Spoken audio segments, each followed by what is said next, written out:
Hello, my lovelies. My name is Emery, and today I am your authentic entertainer.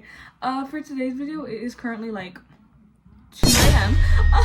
But I got like a burst of motivational energy, and I'm like, okay, period. I'm gonna make a vlog, okay? So basically, this vlog is gonna be like me like reading haunted and scary Reddit stories, because I'm currently like in the most haunted house ever. I say that about all the places I stay, like even if it's not my house, but my house is actually haunted, guys. I swear. I'm gonna make a haunted like video, either like where I talk about all the haunted experiences, or me and my friends do like some haunted stuff around the house and just like prove to you that my house is freaking haunted.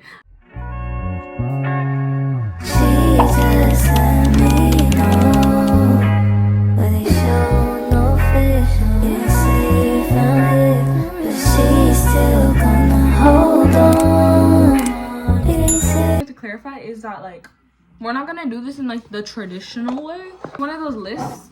We're using a quill and paper. Okay, so our ranking system is gonna be, okay, what should the acronym be?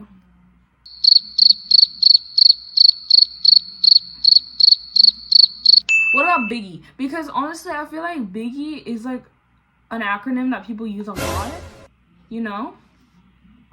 Because like there's a lot of people who use the word Biggie, and like some people relate to the acronym Biggie a lot.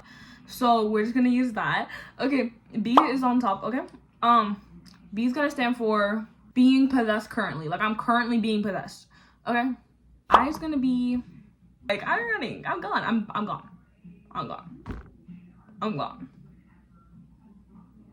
Like I'm running. Okay, like the first G is like a middle ground, you know? I'm slightly getting shivered a little bit. Like, let's say it's like a generic ghost story, right? I'm like, okay, I'm getting like shivers. And then G is getting getting scared. Getting ready to get scared. No, like, yeah. And then Y is, why is this considered scary? Like, why is this in the scary section? I appear to have made the problem worse. What do I not do? Let's be real. Okay, like that's low-key not helping. No. Dude, like, see that? Like, oh my golly. Dude, that's not okay. Oh my gosh. Okay, so like apparently the ghosts thought they were being funny, right? Like they thought they were being funny right now. Like they think that they got a little laugh out of me for like messing up my quill. Like, let's be real. Okay, so I know in the thumbnail it had me. What? Child. Anyway, so. Oh my God! What is that? No, what is that?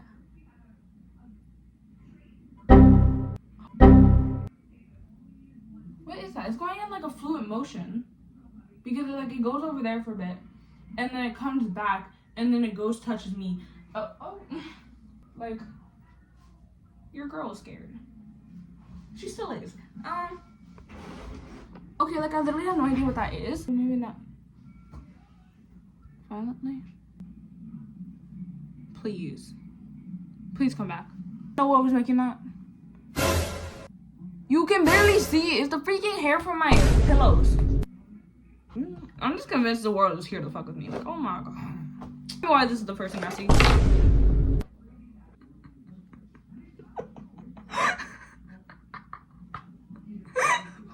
My girlfriend blinks wrong. Okay. I don't know if it started recently or if I just didn't notice before, but my girlfriend blinks wrong. You know how the upper eyelid usually closes and covers more of the eye than the lower one? Well, sometimes she does it backwards. Okay. No, that would creep me out. Okay, wait, I get it now. I thought you were just making fun of her. It's just a tiny detail. She's beautiful and everything, but it's like that thing they say about not noticing something because you don't pay attention. Like when you start counting all the red cars on the highway and suddenly you see a lot of them. She blinks like that a lot. You just said sometimes. Okay, bad storytelling. It's like a small stain on a big white canvas that you can't stop staring at. At first it was only sometimes, once every few days or when we were alone. Why are you staring at her blinking habits so much? Like, let's clock that. Maybe you're the weird one. Few days or when we were alone. That's why it took so long to really notice. I can't stop seeing it now. When we watch movies, when we're about to eat, when we're alone in the room, I can't stop seeing it.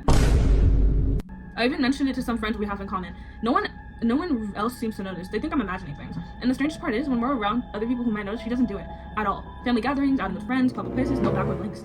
It's like she knows. That's actually creepy as fuck. Wait, why would you say that? I was really like gonna say, why is it considered scary? Like, this isn't that bad, like, you know. But when he said it's like she knows when to stop. That's actually scary. What the fuck? Okay, wait. I guess it depends how you interpret it, but for me, like, that's scary.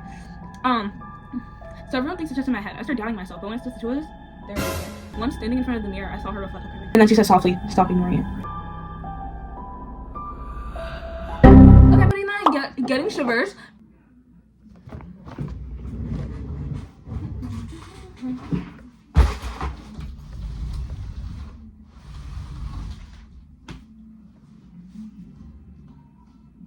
Okay. Next story. There's an eye in my daughter's closet. You might be wondering why, just cause my closet. I'm a daughter. I have a closet. There's an eye in my daughter's closet, and she insists on leaving the door open for it. The smell of a new house is supposed to be the smell of a new beginning. For the first week, it was. This was our forever house. Lily adopted quickly, and on the third day, she introduced us to her new friend, the Watcher. The Watcher lives in my closet. Okay, I actually got goosebumps. Oh, what the fuck. She told us matter-of-factly over dinner, an imaginary friend, perfectly normal. We played along, not thinking anything of it. What do you mean, the Watcher? You don't think anything of it. Okay, you guys deserve everything that's about to happen to you. Until the first rule emerged a few days later. I was tucking her in and went to close the heavy oak closet door. "No, Daddy." "Oh, no, Daddy," she whispered, a real panic in her voice. "You can't close it all the way. The Watcher needs to see out." She left a 6-inch gap, smiled at the darkness, and then burrowed under her covers. I found one of her drawings. It was a classic kid's drawing of our house, but in the window of her room, she had drawn an eye. It wasn't a doodle. It was a shockingly, horrifyingly detailed. Wait, that was really scary. The bad writing? The fuck you mean in the window, bro? Is it in the closet? For a moment, nothing. I felt a surge of relief. Then, with the sound was Then was the sound like 100 camera flashes going off at once. Oh my gosh, like when my paparazzi comes. I'm a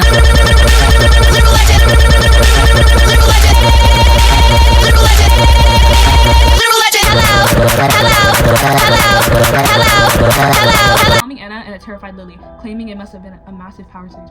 I knew what I had to do. Armed with my phone flash, bro, I've been armed with a gun, and pulled the closet door open, recreating that 6-inch gap. The moment I did, the emergency nightlight in the hallway, when I've forgotten we even had flickered to life. Coincidence? It had to be. But I couldn't sleep. I had to know what was in there. My mind raced. I needed proof. Something tangible to show Anna, so she wouldn't think I was losing my mind. I remember the old webcam I used for work, an idea born of terror and desperation took hold. I cried in the impossible darkness behind the eyes swam into clarity. It wasn't a wall, it was a gallery of eyes, hundreds of them. Packed into the abyssal depth, eyes of every color and shape, all wide with a single raw motion.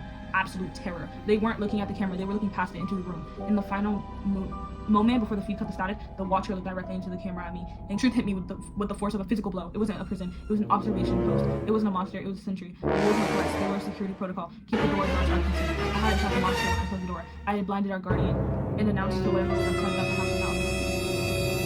What? The hundreds of eyes were like demons and like a ton of like bad things, and the Watcher was like helping them. That exact moment I heard it downstairs, but this skin wouldn't creak. A heavy scraping sound began to drag itself across our new floors. It was moving towards the staircase. I didn't grab a weapon. I didn't run. My only insane sliver of hope was the thing I had feared the most. I burst my study and sprinted up the stairs. Okay, I guess sprinting and running are whatever. My feet silent on the carpet. I threw open Lily's door. She was still asleep. I ran to the closet and flung the heavy door wide open. The Watcher's green eyes swiveled to me. Its gaze was relieved, vindicated, finally. Then its gaze darted past me to the open bedroom doorway. The scraping is right outside the door. The Watcher is watching the doorway. I think it's telling me to hide. I think it's telling me to move this. The doorknob is turning. That was good. I'm not even scared. That was fucking good. There's like a sub tier. It's not even like a part of the biggie. Actually, wait. I'm gonna put biggies. Okay, an S. And it's gonna be so peak cinema. Okay, this one was 7 days ago. Called My Girlfriend Has Been Acting Really Strange Lately. I'm not good at writing these, so sorry if this comes off weird or rambly. I've just been holding this in for a while, and I don't really have anyone I can talk to about it. Hoping maybe someone here has been through something similar. So this is girl. I'll call her E. I'm just gonna pretend this will be the whole story. Okay, yeah, I'm just gonna do that. Emery for private. E for privacy. We've been seeing each other for a while now. No! God, please! She's been acting different. Not cold. Exactly, just weird. Like she's worried about something. Like someone's following her. Dude, I do that. I actually have like really bad paranoia when it comes to like. You better stop! Like I don't really hold her bag tighter, walks faster. Has she been wrong before? She even started taking a different route to work. Okay, but that's actually weird. She probably just has a stalker. Like I don't think this is creepy. Like she probably just has a stalker. She used to dress a certain way too. Cute soft sweaters, long skirts, lately it's hoodies, baggy coats. Sometimes even a hat pulled low. Like we used to have these moments, nothing deep, but walks the sidewalk between people, head down. There's been other stuff too. I think someone might be messing with her. She started double locking the door, put up new curtains. Got one of those doorbell cameras. I thought about knocking a few times just to check in, but I don't want to come off the wrong way.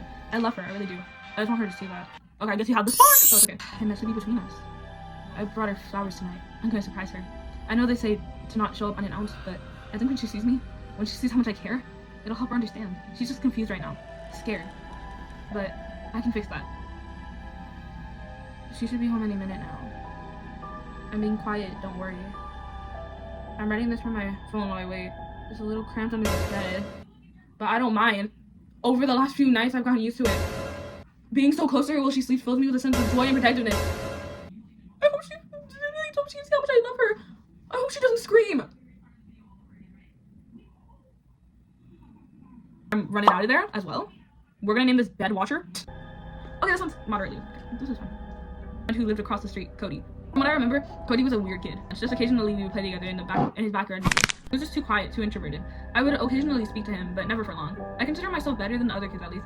I never was the kid that called him names in the hallway or knocked the trees out of his hand later. I was 21 years old, sitting on a bar stool, sipping my drink, dreading my upcoming test, wanting to try and relax on a Sunday night. I should have been heading back to my dorm, but some part of me wanted to stay a bit longer. And a man who looked around my age, if not a little younger, sat next to me at the bar. Out to me and flashing a knowing grin. If it isn't David Pageant, long time no see. Just then it clicked. This was Cody Johnson. You guys have really generic names. Goodbye. Cody simply shrugged and pulled his hand back. Sorry about that. I just figured nobody really wanted to talk much. I paused and took a minute before he clapped a hand on my shoulder. Let's not dwell on what we can't change. Nothing good will ever come of that, you know? He suggested we meet up behind the house he used to live in, just like old times, saying he'd bring us happy. He's telling you to do this dumb shit and show us idle. The grass is overgrown and the windows have been boarded up. As I got out of my car, I glanced around and noticed that Cody hadn't parked his car anywhere, despite the fact that I wasn't early. In fact, I was a little late. House anyway. Deciding I would just wait for Cody at the spot. But all of a sudden I hear a voice calling off in the woods. Out here, David! I still couldn't get over how Cody didn't seem to have driven a car over here. But I just rationalized it, as maybe Cody had parked down the street or something, to the woods. Then I stumbled out into an open area. I was pretty sure this was where Cody was, or at least really close to where I heard him. But as I called out his name, I heard nothing in reply. Cody! With a sigh, I walked forward a bit, looking around to see if I could see him, but that's when I saw it. Sticking out of the ground was some sort of... I crouched down to get a better look at it. When I realized it, my heart dropped to my stomach. What was sticking out the ground? It was a bone. Oh shit. Crime television to know that a bone shouldn't just be sticking out the ground like that. And I made haste to call the police. What do you mean I watched on the movies to know that? I feel like anyone would know there shouldn't be a bone sticking out the ground. A sinking feeling of who those remains belong to, but the rational part of me clung to denial like a lifeline. Shift came out, and those remains belonged to no other than Cody Johnson, his parents, and they were found halfway across the country, Nevada. So they did. Cody's father, Gerald, had been nothing but an abusive prick. He had often beat her in front of Cody when he was just a child, and when he got older, he started hitting him too. 4 years and 5 months prior. I'm sick of this, Dad. I'm not sticking around anymore. I'm done with your bullshit, Cody yelled as he grabbed his backpack and stormed out the house down the hall, about to head downstairs when stopped by his father. Gerald slurred out angrily as he stared down at Cody. I'm your father, and you'll do as I fucking say. I'm going to David's house across the street. You can't stop me. Oh, his house, please. Against his back, and he was falling, tumbling. He rolled and tumbled down the stairs till he reached the bottom head first, his neck snapping in an unnatural angle. Yeah, I still think about the encounter with Cody in the bar. That's considered scary. That's going in the wild category. Why is that considered scary? That was really cute, actually. That was really sweet. This was 18 days ago. It's called Doll Eyes. Have a good night. Stay safe. My passenger exits the car and slams the door, ignoring my goodbye, engrossed in her phone. Alrighty then. I mumble, rating her and opening my map back up. I check the time and I still have time for one last ride. I set my signal to available and just wait. When I see her. A teenage girl. Is this a guy or a girl? Whatever. A teenage girl standing on the sidewalk under a streetlight. She's small, maybe 5 feet, large brown eyes with her pulled back in a braid. Cardigan covered her shoulders. She has a small brown purse in her hands. She looks like a doll. Oh shit, this is doll eyes. Anxious. I pull up a little and roll down my window. Hey hon, are you okay? I think this is a girl. Because that'd be really weird if I was a guy. Not like double standards or anything, but like, you know, how good I guess. Oh yes I am. I'm just looks down the road, waiting for my ride. Are they late? I ask her. She's quiet as she stares down the empty street. Yes, I suppose they are. Maybe you can make with you if you'd like. I tell her putting my status in unavailable on the app. Oh, you don't need to. I'm sure I'll manage. Oh, you don't need to. I'm sure I'll manage. She says shakily. It's no problem. We've already spoken more than me and my last passenger, and I was with her for 20 minutes. I could use some company. Come on. I tell her, unlocking my door. She pauses and slowly comes in. She seems familiar to me. Her small frame and blonde hair. Very reminiscent of my sister when we were her age. Maybe it's reminiscent of your sister's dolls. Boom! I'm so good at predictions.